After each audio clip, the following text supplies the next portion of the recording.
you. Thank you. He's holding the door. He's holding the door. He's still on a motorcycle.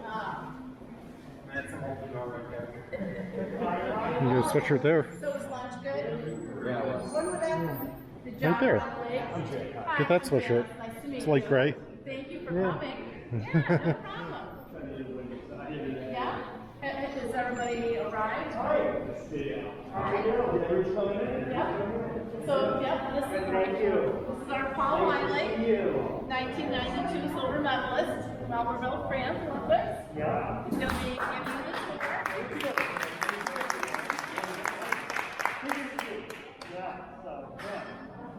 Welcome to Hoevenberg. So this is a brand new building, and what's really important about.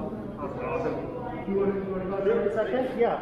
Questions? Yes, absolutely. How is this paid for? The state of New York, so yep, through taxpayer dollars, and so yeah, so it's essentially, but we are an authority, so we have the ability to earn from the different user groups, and we have a budget, and we try to stay ahead of it. So, Do you get any money from the Olympic Committee? yes, we do. Yes, we have a contract with the Olympic Committee, so that the athletes come in, and so they give us money for training, and we have a lot of things that we're agree on, that we do events for them, and their athletes train here. Yeah. So yeah.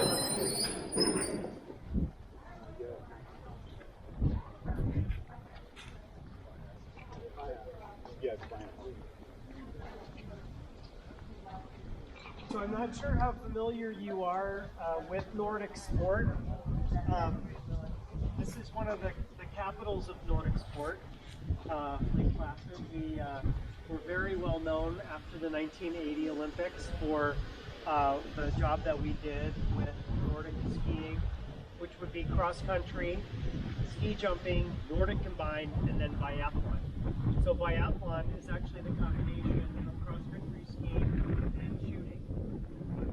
Down there's a 30-point range, and in the sport of biathlon, you have to get all 5 shots, and there are different sizes of depending on which sequence you are in the competition. So they have either a large shot or a small shot, and there's different positions: a prone position or a standing position. But if you don't get all 5, you have to do the penalty loop, which is you circle around there. And then, so if you can see this pavement, that is actually pretty unusual to have a paved roller loop. So we just actually had a competition here last weekend where the Olympic gold medalist was here competing on roller skis.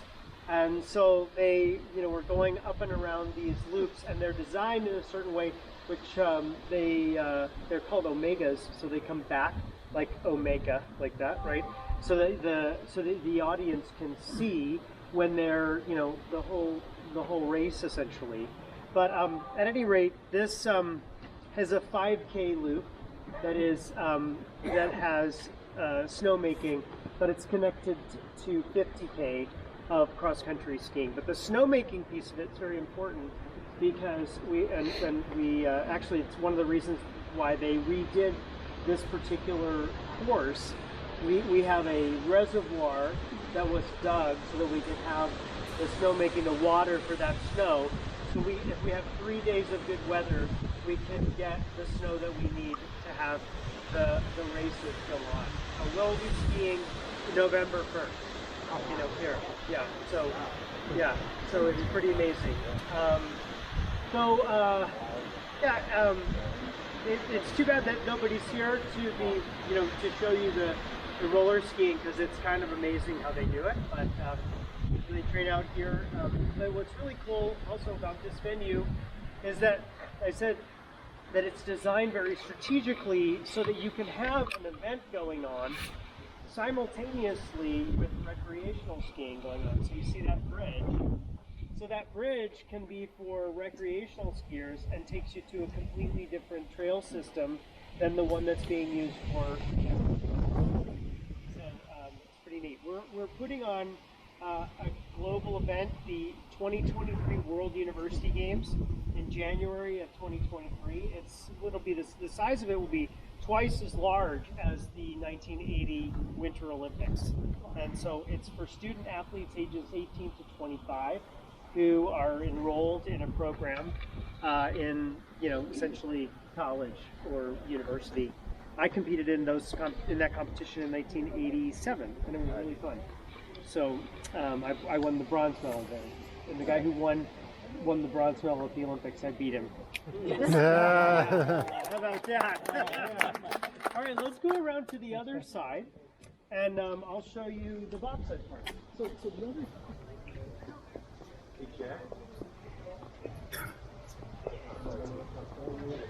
That's cool. I'm gonna go on the track. No, I wasn't here for that.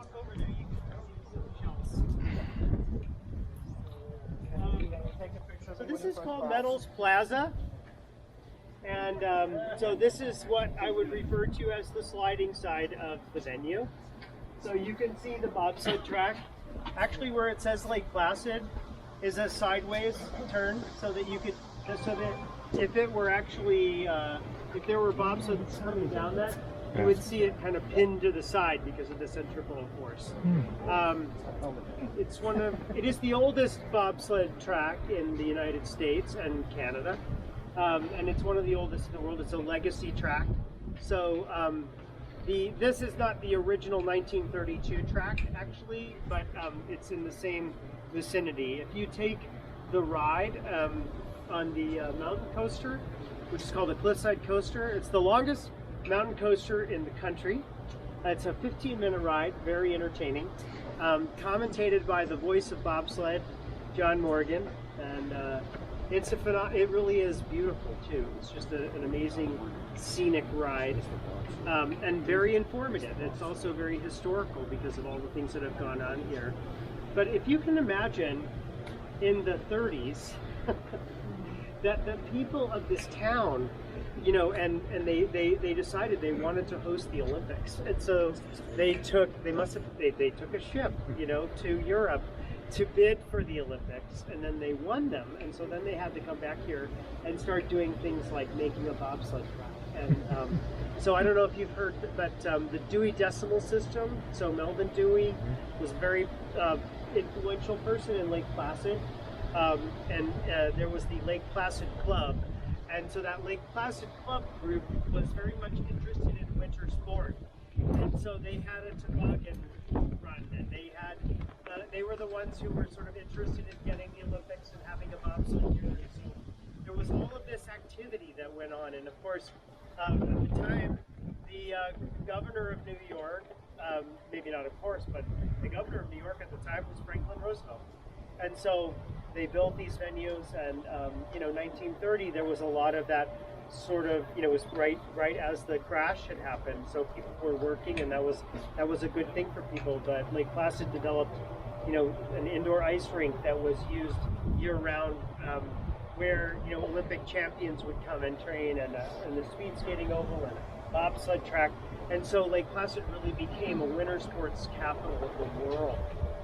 We've had 10 bobsled world championships here in Lake Placid, and we're going to host our 11th. It was just announced that we'll have the 2025 world championships here. And when we go inside, I can show you there's an indoor ice house. It's a push track, like an ice rink, but it's 3D so that you can push and get going and practice either on your own or with a team. And we'll have the World Push Championships in 2022. So that'll be as soon as next summer. We had a U.S. Push Championships this past summer. Yeah, you guys ready? No. Oh, got a question? Yeah. They're on ice. They're on ice, yes. So. Can I ride up to it? As long as it's not like Action Park. Yeah.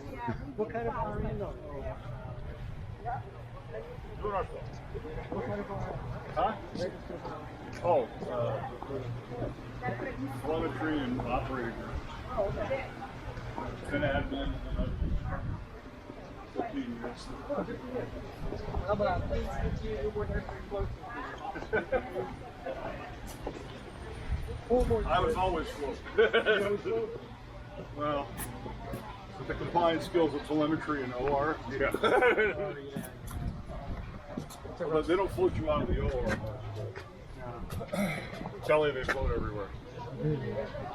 Well, you're intermediate care. You do general care, you can do. Thank you.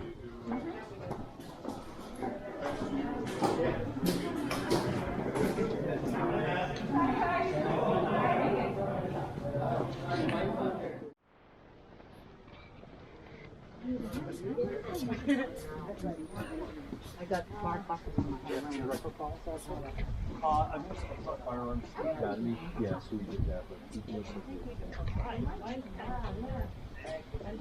so I just Yeah, training we got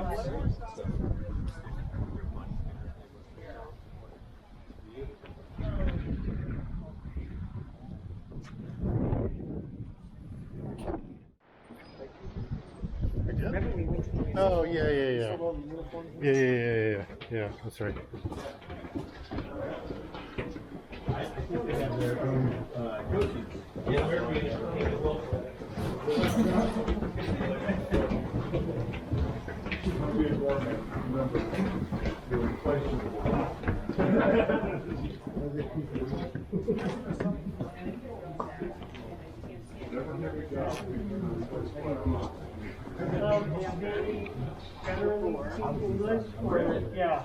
Or they have an interpreter themselves. Okay. So, but yeah, so we don't have interpreters per se. But if there were a competition like the World University Games, we would make sure that we had people that are by it. That just speak multiple languages. Oh, is that right? Moved hotel now, but Yes, right. When that's going on.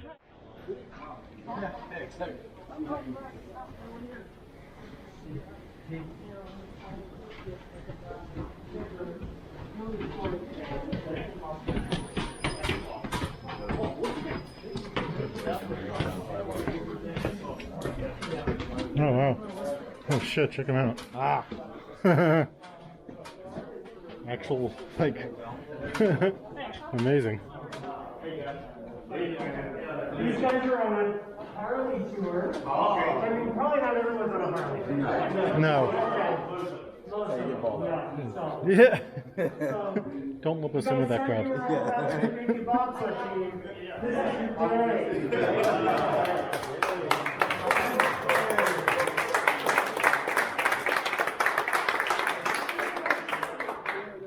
I'm feeling Olympic today.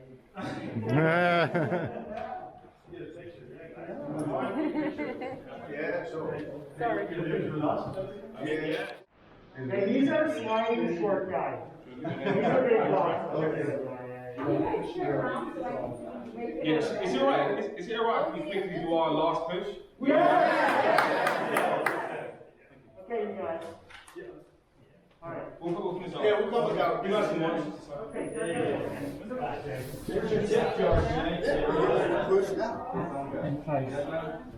There he is. Oh shit, look at this. You see him? Yeah, he's right there. You're here. Well, let's get this. I don't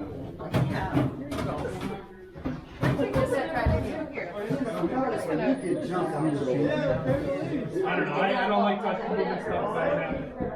Hey, my son says it's better to ask forgiveness than to ask permission. That's mine. That's his baby. This is her. Oh, no. We're related. You got in more trouble following that theory, Hodge. You guys get it?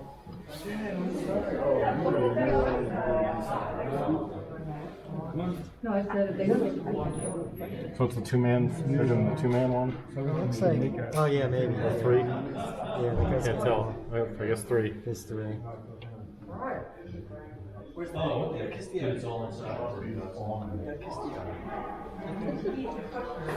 Who's there?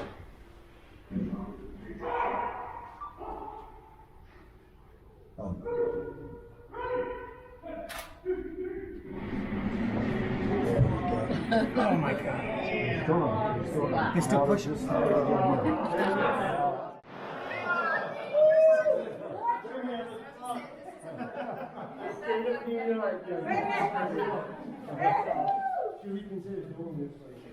Yeah. Oh, thank you. Thank you so much. Thank you.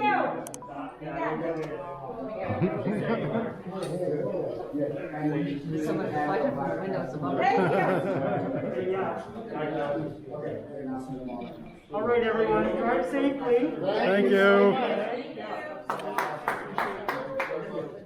So you're a melon?